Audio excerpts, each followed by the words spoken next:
60 और 70 के दशक में अपनी खूबसूरती और बेहतरीन अभिनय के जरिए हिंदी फिल्मों के पर्दे पर राज करने वाली इस चुलबुले अंदाज वाली ग्लैमरस अदाकारा का नाम उन चंद सितारों में शामिल है जो भारतीय सिनेमा के आकाश में हमेशा जगमगाता रहेगा। आजा राजा बंगले के पीछे तेरी मेरी के नीचे हरे पिया हरे। अपने दौर में यह अदाकारा इस कदर मशहूर थी कि वह उस समय सबसे अधिक फीस चार्ज करने वाली अदाकारा थी। ढूंढते तो है तारों की छाँव में कितने कांटे सिनेमा प्रेमी इनकी जिंदगी को आदर्श मानते थे। कितना प्यारा वादा है इन मत वाली आँखों का इस मस्ती में सूझे। सुंदर चेहरा, प्रतिभा की धनी, दुनिया भर में लाखों चाहने वाले फैंस। इस नशीली आंखों वाली अदाकारा पर हजारों दिल फिदा थे। तेरे कारण मेरे साजन जाके फिर सा और हर कोई इस खूबसूरत हसीना से शादी करने की हसरत पाले हुआ था। सुनो सजना कभी है कहा सब। लेकिन क्या आपको पता है कि ये एक ऐसे इंसान से प्यार करती थी जो पहले से शादीशुदा था और वो किसी का बसा बसाया घर तोड़ना नहीं चाहती थी और ना ही दूसरी बीवी बनना चाहती थी। और क्या आपको ये मालूम है कि इन्होंने पर्दे पर तो खूब शोहरत कमाई, लेकिन इनकी पर्सनल लाइफ काफी दर्द से गुजरी। ना कोई उमंग है ना कोई तरंग। इतना नाम, शोहरत और इज्जत कमाने के बावजूद उम्र के इस पड़ाव पर वो अकेले ही जिंदगी जी रही हैं। आखिर कौन है ये अदाकारा जिनका फिल्मी करियर जितना सफल रहा उतना ही उनका लव लाइफ दुख भरा रहा? इस वीडियो में आज मैं इसी अदाकारा आशा पारेख के बारे में विस्तार से बताने जा रही हूँ, जिन्होंने अपनी खूबसूरती और अभिनय से लाखों लोगों के दिलों को जीता, लेकिन आज अकेले जीवन जीने पर मजबूर हैं। तो आप बने रहिए हमारे साथ।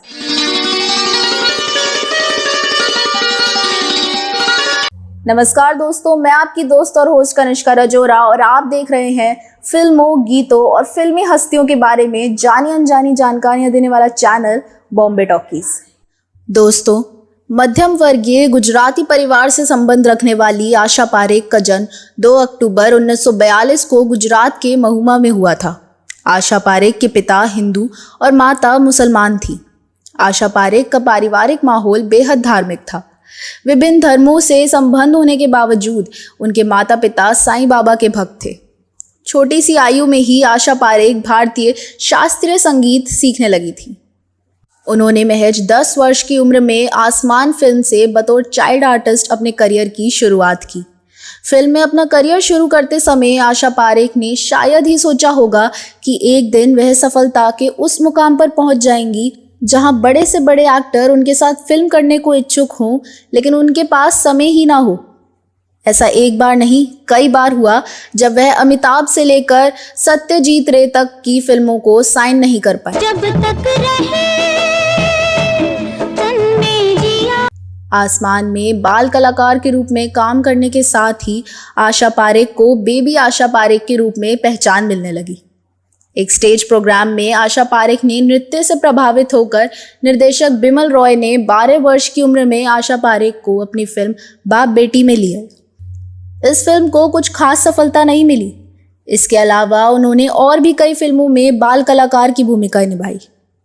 आशा पारेख ने फिल्मी दुनिया में कदम रखते ही स्कूल जाना छोड़ दिया था। 16 वर्ष की आयु में आशा पारेख ने दोबारा फिल्मी जगत में जाने का निर्णय लिया, लेकिन गूंज उठी शहनाई के निर्देशक विजय भट्ट ने आशा पारेख की अभिनय प्रतिमा को नज़रअंदाज करते हुए उन्हें फिल्म में लेने से इनकार कर दिया था।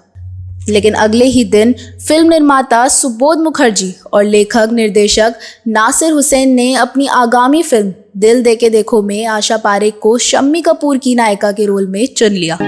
हम और तुम और ये समा क्या नशा। यह बात साल 1959 की है और यही फिल्म आशा पारेख की डेब्यू फिल्म थी। इस वक्त आशा केवल 17 साल की थी। और तुम और ये समा क्या नशा।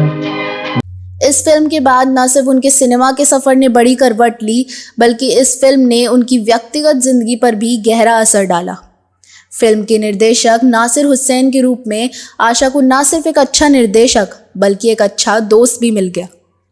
धीरे धीरे दोनों के बीच काफ़ी नज़दीकी हो गई। नासिर हुसैन ने उन्हें अपनी अगली 6 फिल्मों में लीड रोल दे दिया।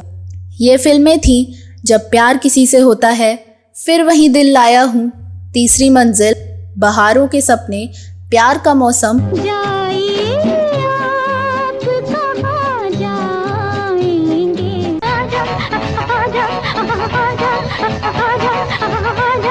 इसके बाद खूबसूरत और रोमांटिक अदाकारा के रूप में लोकप्रिय हो चुकी आशा पारेख को निर्देशक राज खोसला ने उन्हें दो बदन, चिराग, मैं तुलसी तेरे आंगन की जैसी फिल्मों में एक संजीदा अभिनेत्री के रूप में स्थापित किया। लो आ गई उनकी इसी सूची में निर्देशक शक्ति सामंत ने कटी पतंग और पगला कहीं का के द्वारा आशा पारेख की अभिनय प्रतिमा को और विस्तार दिया। ये शाम मस्तानी मदहोश किए जा।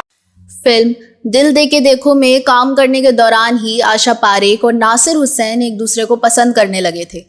आशा पारेख और डायरेक्टर नासिर हुसैन के रिलेशनशिप में होने के भी काफ़ी चर्चे चले थे, लेकिन जब आशा पारेख नासिर साहब के संपर्क में आई तब वे पहले से ही शादीशुदा थे और उनके 2 बच्चे भी थे।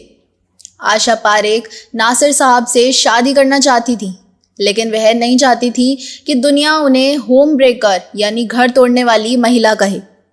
इस बात के बारे में खुद आशा पारेख ने अपनी बायोग्राफी द हिट गर्ल में इसका जिक्र करते हुए कहा, नासिर हुसैन इकलौते ऐसे आदमी हैं जिनसे मैंने प्यार किया था, इसलिए मैंने उन्हें अपनी बायोपिक में जगह दी। वह लिखती हैं कि उन्हें नासिर साहब के परिवार से बहुत प्यार था। नासिर साहब को पाने के लिए वह उनके घर को तोड़ना नहीं चाहती थी। वह नहीं चाहती थी कि दुनिया उन्हें घर तोड़ने वाली महिला कहे। यही वजह थी कि नासिर साहब की ज़िंदगी में आशा पारेख ना आ सकी और ना ही कोई और उनकी ज़िंदगी में आ सका। बता दें कि नासिर हुसैन अपने समय के मशहूर डायरेक्टर थे। वह बॉलीवुड एक्टर आमिर खान के चाचा थे और मशहूर डायरेक्टर मंसूर खान के पिता थे। वह एक्टर इमरान खान के दादाजी थे। आशा पारेख ने शादी को लेकर एक साक्षात्कार में कहा कि वह शादी न करके खुश हैं और उन्हें इस बात का कोई अफसोस भी नहीं है। आशा पारेख ने खुद बताया कि उनकी मां चाहती थी कि वह शादी कर लें, लेकिन उनका मानना था कि जब तक कोई मनपसंद नहीं मिल जाए तब तक वह शादी नहीं करना चाहती। वह कहती हैं कि ना ही मुझे कोई मिला और फिर ना ही मैंने कभी शादी की। सिनेमा में अपने सफ़र की शुरुआत में आशा पारेख चुलबुली लड़की के किरदार में ज़्यादा नज़र आती थी। दरअसल वह अपने घर में भी किसी टॉम बॉय लड़की की तरह रहती थी और फिल्मों में भी उसी तरह के रोल प्ले करना आशा को पसंद था। इसके अलावा शुरुआत में उनको जो किरदार मिले उनमें परफॉर्मेंस का ज़्यादा स्कोप नहीं था। हालांकि 2 बदन, चिराग और कटी पतंग जैसी फिल्मों में सीरियस रोल प्ले कर उन्होंने साबित कर दिया कि वह किसी भी तरह के अभिनय को करने में सक्षम है। ना कोई उमंग है ना कोई तरंग। इसके अलावा तीसरी मंजिल, लव इन टोक्यो, आन मिलो सजना, साजन और कारवां जैसी फिल्मों में उनकी अदाकारी को खूब सराहना हुई।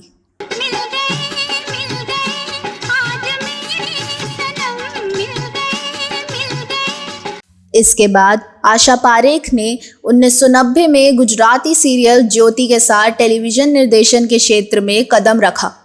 आकृति नामक प्रोडक्शन कंपनी की स्थापना करने के बाद आशा पारेख ने कोरा कागज, पलाश के फूल, बाजे पायल जैसे सीरियल का निर्माण लिया। आशा पारेख ने गुजराती और पंजाबी फिल्मों में भी अभिनय किया है। उन्हें 1990 में फिल्म कटी पतंग के लिए सर्वश्रेष्ठ अभिनेत्री का फिल्म फेयर अवार्ड मिला। साथ ही 1992 में पद्मश्री अवार्ड, 2002 में लाइफ टाइम अचीवमेंट अवार्ड, 2006 में भारतीय फिल्मों में उत्कृष्ट प्रदर्शन के लिए अंतर्राष्ट्रीय भारतीय फिल्म अकादमी सम्मान और भारतीय वाणिज्य और उद्योग मंडल महासंघ की ओर से लिविंग लेजेंड सम्मान मिला है। अच्छा तो हम चलते हैं तुम्हारे लिए, तुम हमारे लिए। आशा पारेख ने केंद्रीय फिल्म प्रमाणन बोर्ड यानी CBFC के चीफ पद की जिम्मेदारी भी संभाली। इस पद पर रहते हुए भी आशा पारेख विवादों में बनी रही।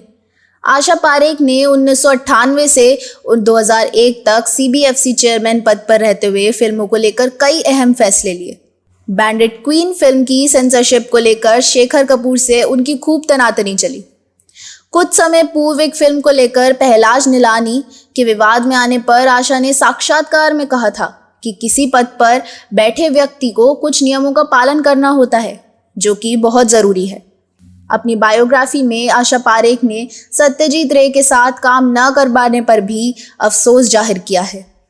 उनकी बायोग्राफी के मुताबिक सत्यजीत रे ने अपनी फिल्म कंचनजंगा के लिए आशा पारेख से मुंबई में मुलाकात की थी, लेकिन उस समय दूसरे प्रोजेक्ट्स में व्यस्त होने के कारण वो फिल्म नहीं कर पाई थी। तो दोस्तों, यह वीडियो कैसा लगा ज़रूर बताएं। आशा पारेख के बारे में आपके पास कोई और जानकारी है तो कमेंट बॉक्स में अवश्य लिखें। अगले वीडियो में मैं फिर फिल्मों, गीतों और फिल्मी हस्तियों से जुड़ी कोई नई कहानी या नई जानकारी लेकर हाजिर हो जाऊंगी। अगले वीडियो में फिर मुलाकात होगी।